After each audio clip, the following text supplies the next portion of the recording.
इस वक्त दो मेहमान हमारे साथ स्टूडियो में जुड़े हुए हैं। उमाकांत लखेड़ा जी हैं, सीनियर जर्नलिस्ट, और साथ ही अनुज अत्रे जी हैं, जो कि पॉलिटिकल एनालिस्ट भी हैं और साथ ही कांग्रेस का समर्थन करते हैं वैचारिक तौर पर।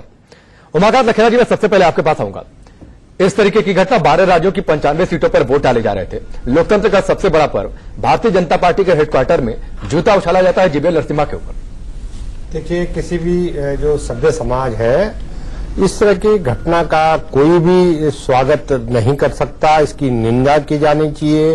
और किसी भी पार्टी का, और जीबीएल नरसिम्हा राव हमारे मित्र हैं और वो पत्रकार बिरादरी के सदस्य हैं और आज वो भाजपा की मीडिया इकाई में काम कर रहे हैं, वहाँ एक पदाधिकारी हैं और सज्जन व्यक्ति हैं। और सज्जन और बुरा होना या जैसा भी होना ये एक अलग मुद्दा है, लेकिन किसी भी सभ्य समाज में जूता लेकर के बात करना या किसी को अपमानित करना इस चुनावी माहौल में ये क्या दिखाता है? ये दिखाता है कि शिष्टाचार और जिसको कहते हैं सभ्य समाज में आपको रहने या आपको लिए कोई स्पेस नहीं होना चाहिए ऐसे लोगों के लिए जो जूते से बात करे। आपको अगर कोई कहना है तो आप प्रेस कॉन्फ्रेंस में किस रूप में घुसे, कैसे घुसे, आप बिना, जब पत्रकार नहीं है, वो मीडिया कॉन्फ्रेंस हो रही है, एक राजनीतिक दल है,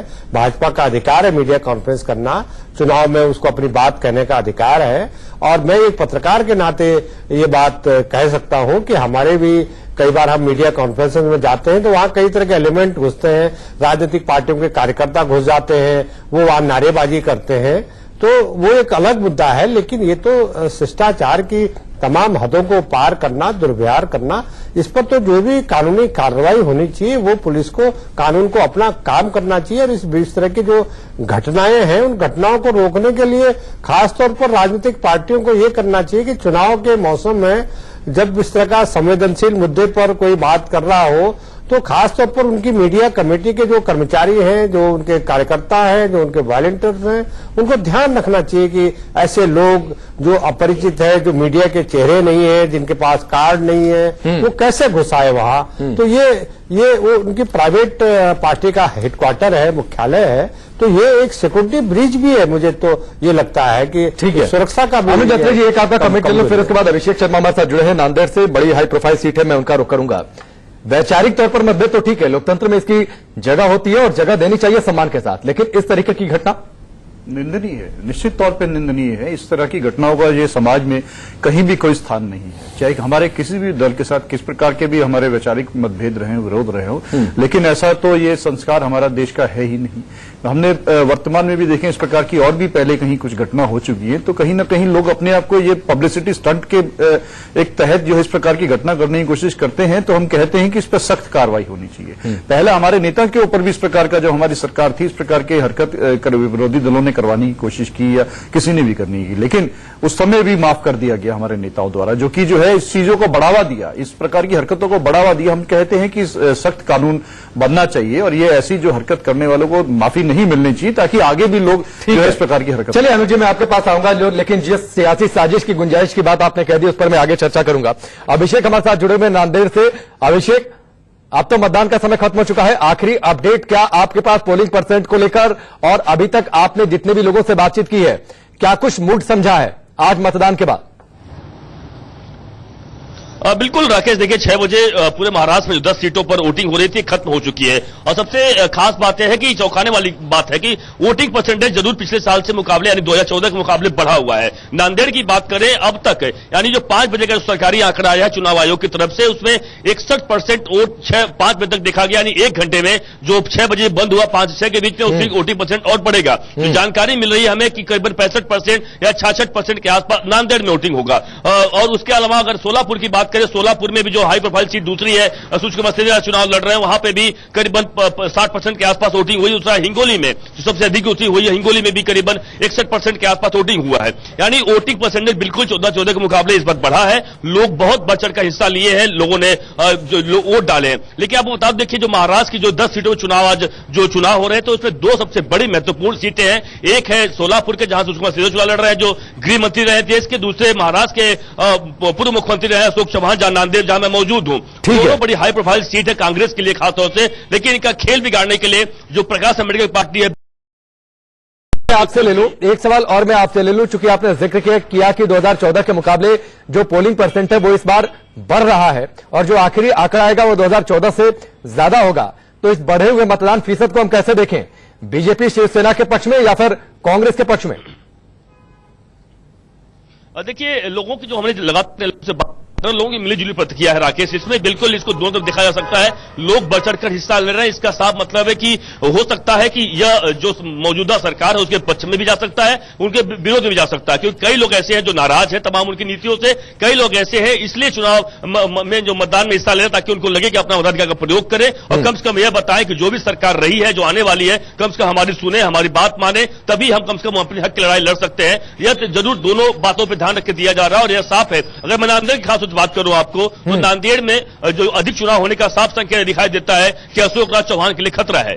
जी ठीक है, चलिए अभिषेक, फिलहाल हमसे जुड़ने के लिए, पूरी बातचीत के लिए आपका बहुत बहुत शुक्रिया। अशोक चौहान की सीट का जिक्र कर रहे थे अभिषेक खासतौर पर, और सोलापुर की सीट पर भी नजर रहेगी, लेकिन जो बात एक अच्छी है कि महाराष्ट्र में 2014 के मुकाबले इस बार जो आखिरी आंकड़ा आएगा, उम्मीद यह है कि पोलिंग परसेंट वो बढ़ा होगा और लोकतंत्र की सेहत के लिए तो कम से कम यह ठीक है कि हर बार पोलिंग परसेंट बढ़े, अधिक से अधिक लोग अपना मतदान करें, और हमारी आपसे लगातार यह अपील भी रहती है कि मतदान आप जरूर करें। चलिए आगे बढ़ते एक बार फिर से अपने मुद्दे के रुख करते हैं।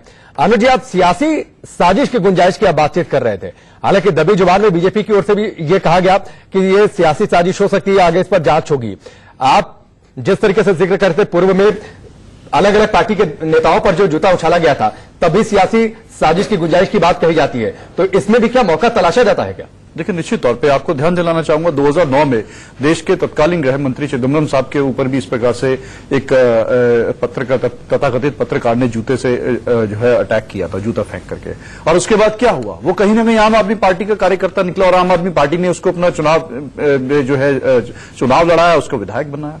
तो ये तो राजनीतिक दलों ने एक वो बना ली है शैली कि अपने नेताओं के ऊपर, हम तो इसके शिकार रहे हैं, कांग्रेस पार्टी तो शिकार रही है इस चीज का, हम लोग नहीं, पार्टियां तो अलग अलग शिकार रही है ना। भारतीय जनता पार्टी के नेता पर हो गया, अरविंद केजरीवाल को लेकर भी इस तरीके की घटना सामने आ चुकी है। देखिए, निश्चित तौर पे मैं वही कह रहा हूं कि इस चीजों को बढ़ावा नहीं देना चाहिए। गलती हो गई थी उस समय चिदम्बरम साहब से, जो उन्होंने उसको, उस व्यक्ति को उस समय क्षमा कर दिया जो अपने आप को पत्रकार कहता था, उनकी प्रेस कॉन्फ्रेंस में आया था।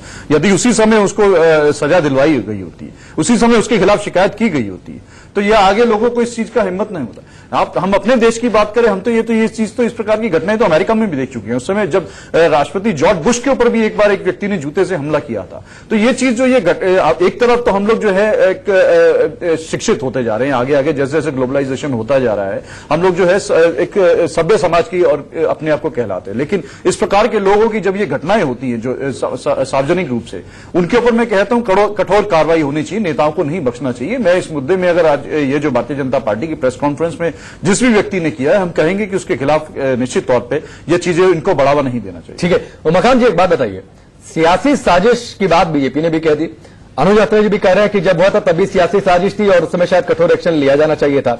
ये संभव है क्या? एक तो ये कानूनी तौर पर, दूसरी बात ये कि ये एक अलग संकेत बन चुका है विरोध जताने का। देखिए नहीं, देखिए साजिश मैं बिल्कुल भी नहीं मानता। अगर कांग्रेस पार्टी ऐसा मानती है या भाजपा का जो विरोध करते हैं चुनाव में या राजनीति में, मैं बिल्कुल ऐसा नहीं मानता। देखिए, किसी व्यक्ति के मन में कोई चीज कुंठा, गुस्सा, क्रोध, बदले की भावना और ऐसा की भावना कि मैं ऐसा कोई काम करूं, और निश्चित रूप से जो सज्जन आए थे वो जूता फेंकने के लिए, वो एक योजनाबद्ध तरीके से आए थे। वो तब होता है कि वो उसके पहले वो कांग्रेस के हेडक्वार्टर गए हो या वहां से ऑर्डर लेके आए हो। शब्द है, ब्रेक यहां पर लेना है उमाकांत जी, लेकिन मुझे लगता है कि शायद जो इस तरीके की हरकत करे, सज्जन शब्द तो उनके लिए ठीक नहीं होना चाहिए। हाँ बिल्कुल, मैं वो शब्द को वापस लेना चाहिए मेरे को। मैं स्वीकार कर रहा हूं कि देखिए, इस जो भी मतलब जो भी नागरिक है मेरे में, देखिए उसकी एक कुंठा है, वो भी किसी परिवार का सदस्य होगा, तो वो परिवार का सदस्य अपने भाई बिरादरी में जहां भी वो रहता है। चलिए, एक ब्रेक का वक्त हो गया, ब्रेक का एक वक्त हो गया, जल्द वापस लौटते हैं। इससे की बड़ी खबर के साथ, बड़ी खबर कांग्रेस पर आचार संहिता उल्लंघन के आरोप लगे हैं। गुलाम नबी आजाद के खिलाफ शिकायत दर्ज कराई गई है। वकार के खिलाफ भी शिकायत दायर की गई है। धर्म के आधार पर वोट मांगने का आरोप। लेकिन आपको बता दें कि इस बार के चुनाव में ऐसा नहीं कि ये कोई नया आरोप है। अलग अलग दल के अलग अलग नेताओं पर ये आरोप लगे हैं। इस बार कांग्रेस के नेताओं पर आरोप लगे हैं और बीजेपी ने चुनाव आयोग को पत्र लिखकर इस बात की शिकायत की है। तो गुलाम नबी आजाद और वकार के खिलाफ शिकायत की गई है। इलेक्शन कमीशन में धर्म के आधार पर वोट मांगने का आरोप इन पर लगा है। तो इस वक्त की बड़ी खबर, बीजेपी ने कांग्रेस के खिलाफ चुनावी आचार संहिता का उल्लंघन करने की शिकायत चुनाव आयोग से की है। गुलाम नबी आजाद और वकार पर आरोप लगा है धर्म के आधार पर वोट मांगने का।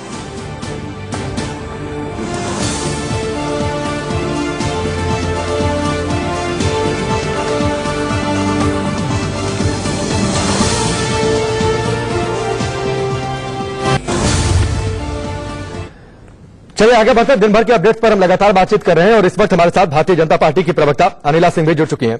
अनिला जी, आपका इंटरव्यू पर बहुत बहुत स्वागत है।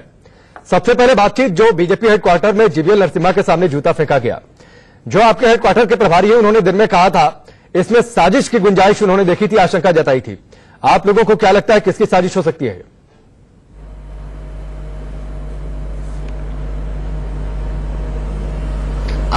देखिए, ये तो इन्वेस्टिगेशन के बाद ही पता चलेगा कि किसकी साजिश है। जैसे कि वो जो व्यक्ति पकड़ा गया है, उसकी मां ने ये बोला है कि वो मानसिक रूप से संतुलित नहीं है।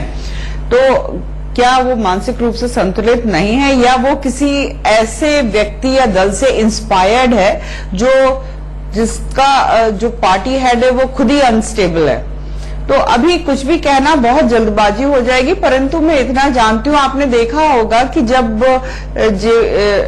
जेबीएल साहब के ऊपर जूता फेंका गया, वो क्षणिक मात्र भी जो है विचलित नहीं हुए थे और उन्होंने अपनी प्रेस कॉन्फ्रेंस जो है कंटिन्यूड रखी थी। वो आदमी पकड़ा गया और उसको भेज दिया, पुलिस के हवाले है। अब पता चल जाएगा कि किसने उसको वहां पर भेजा। पर हाँ, ये चिंता का विषय है, क्योंकि यूजुअली देखिए पीसीज में कई बार मैंने देखा है, स्वयं देखा है जब मैं वहां मौजूद होती हूँ, यूजुअली जर्नलिस्ट होते हैं या फिर कोई पार्टी के पदाधिकारी वगैरह आके वहां पे बैठ जाते हैं। ऐसे बाहर के लोग नहीं बैठते हैं वहां पे। ये व्यक्ति किस रूप में आया? नहीं, मेरा सवाल अनिला जी यही था, इसके मन जहां में तक क्या मेरी था? जानकारी है, क्यों ये जहां पर प्रेस कॉन्फ्रेंस होती है बीजेपी हेडक्वार्टर में, वहां ऐसा तो नहीं है कि कोई भी उठे और पहुंच जाए, वहां पर दाखिल हो जाए। बाकायदा वहां के अपने सिक्योरिटी पैरामीटर से जांच होती है। तो ऐसे तो नहीं कोई शख्स उठकर वहां पर जाकर बैठ गया होगा।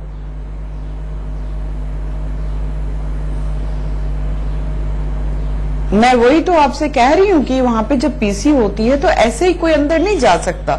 जर्नलिस्ट अलाउड है या पार्टी के जो पदाधिकारी है, पोस्ट होल्डर्स हैं, वो जाते हैं। तो ये व्यक्ति किस प्रकार से अंदर भी आ गया और बैठ गया और इसने ये जो इतनी घिनौनी हरकत भी करी है। तो ये इन्वेस्टिगेशन जब होकर पूरी चीजें सामने आ जाएंगी तभी पता चल पाएगा, क्योंकि वो पुलिस की हिरासत में है वो। पर ये वाकई में चिंता का विषय तो है कि कहीं ना कहीं एक जो हम कैसे ये पहुंचा, ये वाकई में सोचने का विषय है। ठीक है, मैं आपके पास आता हूं अनिला जी। उमाकांत जी, एक कमेंट आपका। जहां पर प्रेस कॉन्फ्रेंस होती है, इतनी कड़ी सुरक्षा वहां पर होती है, ऐसे तो कोई पहुंच नहीं जाता। तो आप जिस तरीके से शक जताया गया था बीजेपी की ओर से दिन में, आप भी कोई साजिश की गुंजाइश, आशंका आप देखते हैं या फिर ये एक स्टंट मात्र हो सकता है? देखिए, साजिश का मैं बिल्कुल, साजिश तब होती है कि कांग्रेस पार्टी ये इस तरह से काम कर रही हो, या जो अपोजिशन पार्टीज हैं जो बीजेपी की आलोचना करती हैं कि देखिए वहां किसी आदमी को भेजे बिल्कुल योजनाबद्ध तरीके से, और उसको देखिए मुझे नहीं लगता कि आज तक जितनी भी घटनाएं हुई हैं कोई कुंठित मानसिकता है या उसका व्यक्तिगत क्रोध है, उसकी कुंठा है, तो उसके भीतर का एक विरोध का एक तरीका हो सकता है। लेकिन इसमें पार्टी को इन्वॉल्व है, कोई षड्यंत्र है, साजिश है, इसमें कोई दम नजर नहीं आता मेरे को। और दूसरी बात यह है कि भारतीय जनता पार्टी या कांग्रेस की हम प्रेस कॉन्फ्रेंस में जाते हैं तो वहां पार्टी के वॉलंटियर्स होते हैं जो मंच के आसपास, जो एंट्री गेट पर, सिक्योरिटी गार्ड के अलावा मैं बात कर रहा हूं, जो मीडिया डिपार्टमेंट की एक टीम होती है जिसमें एक्टिविस्ट, कांग्रेस के भी एक्टिविस्ट होते हैं, बीजेपी के जो एक्टिविस्ट होते हैं वो बीजेपी के।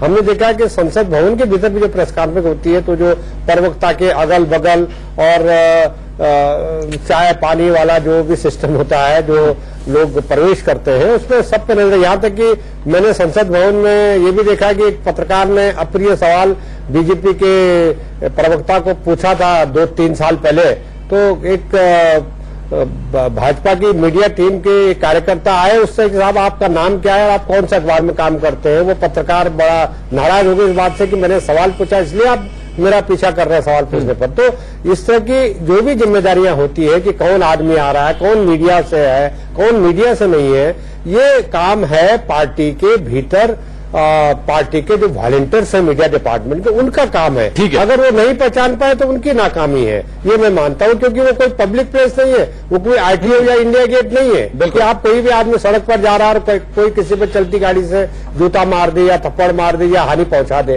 तो ये मुझे लग रहा है कि उनको ध्यान देना चाहिए कि इस तरह की घटनाओं की पुनरावृत्ति ना हो। बहुत निंदनीय घटना है, इसमें कोई शक नहीं है। इसकी कोई भी सभ्य समाज का नागरिक इस तरह की घटनाओं को कभी भी अच्छा नहीं। ठीक है उमाकांत जी, मैं अनिला जी का एक बार फिर से रुक कर लूं। जिस मुद्दे पर मैं शुरुआत में चर्चा कर रहा था, अनिला जी थोड़ा देर से जुड़ी। अनिला जी, आज साध्वी प्रज्ञा ठाकुर को लेकर दरअसल ये प्रेस कॉन्फ्रेंस चल रही थी और उसी दौरान ये जूता उछालने की घटना आई, और चूंकि साध्वी प्रज्ञा का जिक्र आ ही गया है तो आज इलेक्शन कमीशन में उनकी उम्मीदवारी को चैलेंज किया गया है और उसके साथ ही आज प्रेस कॉन्फ्रेंस भी की है साध्वी प्रज्ञा ठाकुर ने और बाकायदा भावुक हो गई। अगर आप लोगों की चुनावी स्ट्रेटजी को देख लें तो मान ले कि सब कुछ पीछे छूट गया, हिंदुत्व को आधार बना लिया गया रणनीति के तहत और इसी के आधार पर चुनाव आगे लड़ा जाएगा और इसी के तहत साध्वी प्रज्ञा ठाकुर को आप लोगों ने उम्मीदवार बनाया।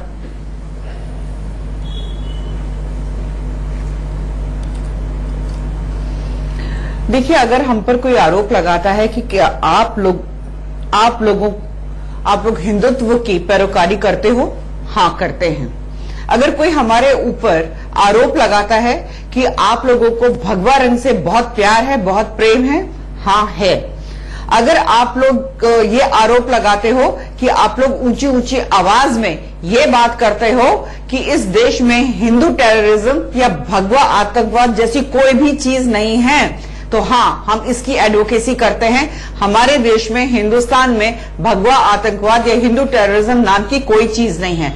आप हमारे ऊपर आरोप लगाते हो कि आपने साध्वी प्रज्ञा को दिग्विजय सिंह के सामने चुनाव में उतारा है, तो आपको उतारना चाहिए कि नहीं उतारना चाहिए? हाँ, बिल्कुल उतारना चाहिए, बिल्कुल ठीक उतारा। और मुझे बेहद गर्व है अपनी पार्टी पर, ऐसी महिला जिसको फंसाया गया हिंदू टेररिज्म के नाम पर, फिर चुनाव में मुद्दों की बातचीत ना हो अनिला जी, टॉर्चर तो किया गया। आप मानती है कि चुनाव में मुद्दों की बातचीत ना हो, अंग तोड़ दिया गया। आतंकवाद किसने कहा? नहीं, सुनिए, मेरी बात पूरी होने दीजिए। आरोप लगे, इस पर आरोप लगे, रंगों की राजनीति ना हो, सरकार ने क्या काम किया इस पर चर्चा नहीं, बात पूरी होने दीजिए, बात पूरी होने दीजिए, बात पूरी होने दीजिए, बात पूरी होने दीजिए, बात पूरी होने दीजिए। देखिए, यहां पर इस देश में एक अलग प्रचलन चल गया है। लोग हरे झंडे लहराएं, लोग हरे कपड़े पहनकर घूमे, कोई परेशानी नहीं है। अगर कोई भगवा कपड़ा पहन लेता है तो उसमें बहुत बड़ा प्रश्न चिन्ह लगा दिया जाता है, वो कम्युनल हो जाता है, वो सांप्रदायिक हो जाता है। क्या मतलब है इस चीज का? क्या हम अपना धर्म मानना बंद कर दें? भगवा रंग जो हमारे तिरंगे में होता है उसका मान सम्मान करना बंद कर दें? एक व्यक्ति जो है जिसके ऊपर अभी भी अपराध जो है सिद्ध नहीं हुआ है, एनआईए कह रहा है कि नहीं वो गलत फंसाई गई है, उसके बावजूद उसको ये कहा जाए कि तुम आतंकवादी हो। ऐसे कांग्रेस पार्टी जो आधी रात को जाकर हाथ पैर जोड़ती है सुप्रीम कोर्ट के लिए, जो आतंकवादी की सिंपैथाइजर रही है, एक नहीं 10 बार बताओ, ठीक है, अपने मैनिफेस्टो में लिखती है सेडिशन एक्ट को हटा दो। ठीक है अनिला जी, मैं आपके पास लौट कर आता हूं और कम से कम आपने खुले तौर पर माना, खुले तौर पर आपने माना कि हिंदुत्व एजेंडा में है और हिंदुत्व की वजह से उन्हें चुनावी समर में उतारा गया है। अनुज अत्रे जी, एक बात बताइए, दिग्विजय सिंह शायद इसी बात से एजेंडा नहीं है, हम मान करते हैं, एजेंडा नहीं मान करते हैं और 100 बार इस पर स्वाभिमान करते हैं। ठीक है, चलिए थोड़ा सा कान घुमाकर आप पकड़ रही हैं। अनुज अत्रे जी, एक बात बताइए, दिग्विजय सिंह के खिलाफ उतारा गया है साध्वी प्रज्ञा ठाकुर को, एक स्ट्रेटजी तो है बीजेपी की, लेकिन इसमें शायद कांग्रेस पार्टी ट्रैप हो गई है। देखिए, कोई ट्रैप नहीं हुई है। ठीक है, भारतीय जनता पार्टी की इसमें तो एक कहीं ना कहीं एक राजनीतिक दिवालियापन दिखलाई देता है कि वहां से भोपाल से जिस दिन से दिग्विजय सिंह जी की कैंडिडेचर की घोषणा हुई है, इनके पास कैंडिडेट्स का अभाव रहा है। पहले तो बात चल रही थी कहीं ना कहीं शिवराज सिंह जी आएंगे उनके नहीं तो सामने। ठीक है ना, उन्होंने भगवा आतंकवाद का झंडा बुलंद किया था, कई मंचों से उन्होंने बातचीत की थी, तो जिस पर आरोप लगा था बीजेपी ने उनको उतार दिया चुनावी मैदान में। देखिए, लीजिए मुकाबला करिए, पहले जो तो आरोप अभी तक सिद्ध नहीं हुए। मुझे लगता है मैं स्पष्ट कर दूं कि क्योंकि दिग्विजय सिंह जी ने हमेशा हर मंच से ये बात बोली है कि मैंने भगवा आतंकवाद कभी नहीं बोला। आप मेरी कोई स्टेटमेंट एक किताब का इनोवेशन था, मुझे किताब का नाम याद नहीं आ रहा है, वो बात पर भी उन्होंने ये स्पष्ट किया है कि मैंने संघीय आतंकवाद बोला है। उस संघीय आतंकवाद को बोला है कि जिसको 22 जनवरी 2013 को उस समय के देश के हमारे गृह सचिव आर के सिंह साहब ब्रेक लेता हूं अनुज अत्रे जी, ब्रेक के बाद आपका पूरा जवाब लूंगा, मजबूरी है थोड़ी सी, एक ब्रेक, बहुत जल्द वापस लौटते हैं।